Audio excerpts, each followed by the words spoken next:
ओम नमः भगवते वासुदेवाय। श्रीमद्भागवत महापुराण चतुर्थ स्कंध द्वितीय अध्याय। भगवान शिव और दक्ष प्रजापति का मनोमालिन्य। विदुर जी ने पूछा, ब्राह्मण, प्रजापति दक्ष तो अपनी लड़कियों से बहुत ही स्नेह रखते थे, फिर उन्होंने अपनी कन्या सती का अनादर करके शील वालों में सबसे श्रेष्ठ श्री महादेव जी से द्वेष क्यों किया? महादेव जी भी चराचर के गुरु, वैर रहित शांत मूर्ति, आत्माराम और जगत के परम आराध्य देव हैं। उनसे भला कोई क्यों वैर करेगा?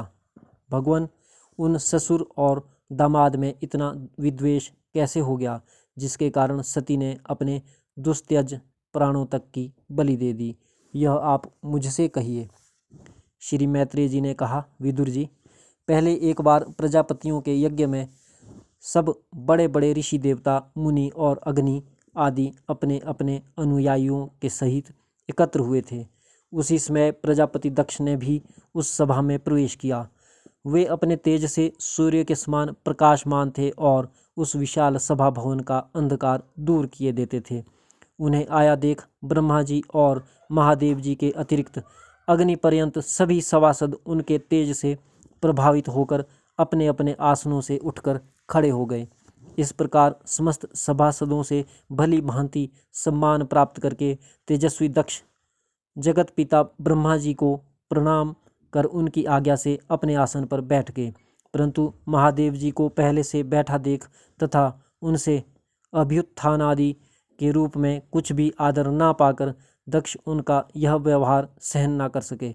उन्होंने उनकी ओर टेढ़ी नज़र से इस प्रकार देखा मानो उन्हें वे क्रोधाग्नि से जला डालेंगे। फिर कहने लगे, देवता और अग्नियों के सहित समस्त ब्रह्म ऋषिगण मेरी बात सुने। मैं नासमझी या द्वेषवश नहीं कहता, बल्कि शिष्टाचार की बात कहता हूँ। यह निर्लज्ज महादेव समस्त लोकपालों की पवित्र कीर्ति को धूल में मिला रहा है। देखिए, इस घमंडी ने सत्पुरुषों के आचरण को लांछित एवं मटियामेट कर दिया है। बंदर के से नेत्र वाले इसने सत्पुरुषों के समान मेरी सावित्री श्रीखी मृगनयनी पवित्र कन्या का अग्नि और ब्राह्मणों के सामने पाणी ग्रहण किया था। इसलिए यह एक प्रकार मेरे पुत्र के समान हो गया है।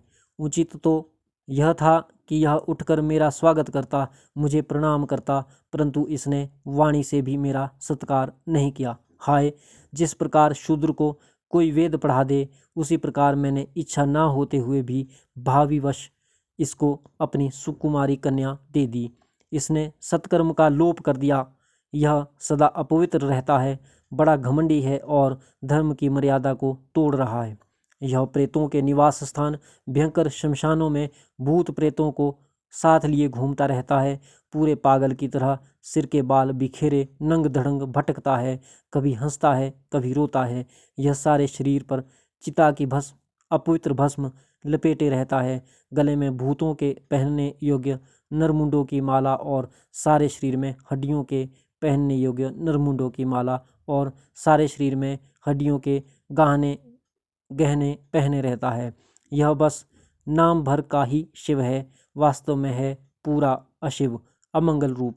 जैसे यह स्वयं मत वाला है, वैसे ही इसे मत वाले ही प्यारे लगते हैं। भूत प्रेत प्रमथ आदि निरे तमोगुणी स्वभाव वाले जीवों का यह नेता है।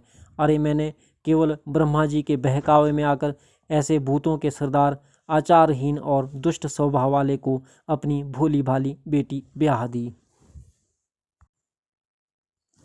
श्री मैत्रेय जी कहते हैं, विदुर जी, दक्ष ने इस प्रकार महादेव जी को बहुत कुछ बुरा भला कहा, तथापि उन्होंने इसका कोई प्रतिकार नहीं किया। वे पूर्ववत निश्चल भाव से बैठे रहे। इससे दक्ष के क्रोध का पारा और भी ऊंचा चढ़ गया और वे जल हाथ में लेकर उन्हें शाप देने को तैयार हो गए। दक्ष ने कहा, यह महादेव देवताओं में बड़ा ही अधम है। अब से इसे इंद्र, उपेंद्र आदि देवताओं के साथ यज्ञ का भाग न मिले।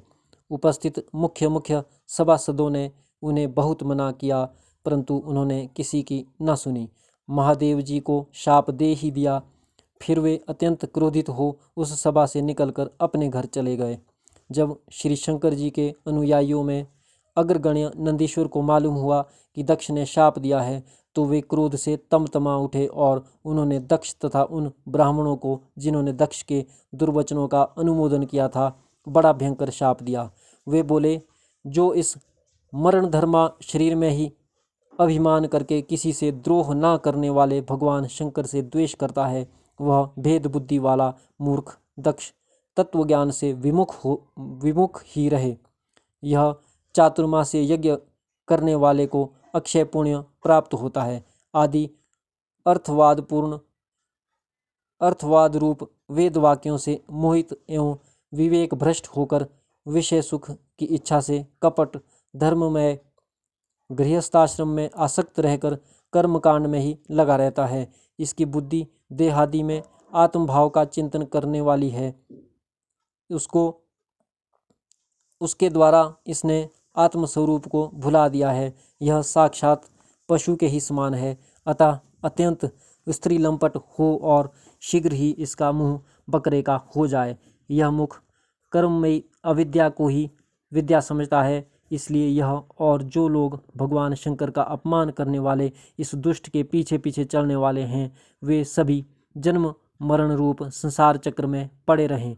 वेदवाणी रूप लता फलश्रुति रूप पुष्पों से सुशोभित हैं। उसके कर्म फल रूप मनमोहक गंध से इनके चित्त क्षुब्ध हो रहे हैं। इससे ये शंकर द्रोही कर्मों के जाल में फंसे रहें।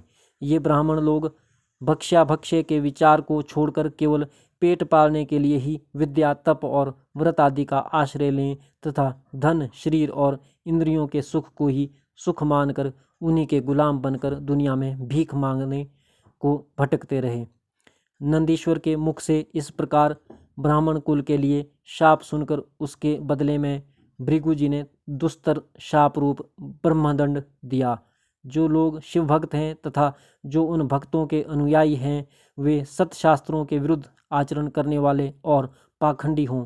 जो लोग शौच आचार विहीन मंदबुद्धि तथा जटा राख और हड्डियों को धारण करने वाले हैं वे ही शैव संप्रदाय में दीक्षित हों, जिसमें सुरा और आसव ही देवताओं के समान आदरणीय हैं। अरे तुम लोग जो धर्म मर्यादा के संस्थापक एवं वर्णाश्रमियों के रक्षक वेद और ब्राह्मणों की निंदा करते हो, इससे मालूम होता है तुमने पाखंड का आश्रय ले रखा है। यह वेद मार्ग ही लोगों के लिए कल्याणकारी और सनातन मार्ग है।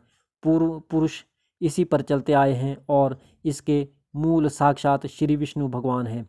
तुम लोग सत्पुरुषों के परम पवित्र और सनातन मार्ग स्वरूप वेद की निंदा करते हो, इसलिए उस पाखंड मार्ग में जाओ जिसमें भूतों के सरदार तुम्हारे इष्ट देव निवास करते हैं। श्री मैत्रेय जी कहते हैं, विदुर जी, भृगु ऋषि के इस प्रकार शाप देने पर भगवान शंकर कुछ खिन्न से हो वहाँ से अपने अनुयायियों सहित चल दिए। वहाँ प्रजापति लोग जो यज्ञ कर रहे थे उसमें पुरुषोत्तम श्री हरि ही उपास्य देव थे और वह यज्ञ के 1000 वर्ष में समाप्त होने वाला था। उसे समाप्त कर उन प्रजापतियों ने श्री गंगा यमुना के संगम में यज्ञांत स्नान किया और फिर प्रसन्न मन अपने अपने स्थानों को चले गए।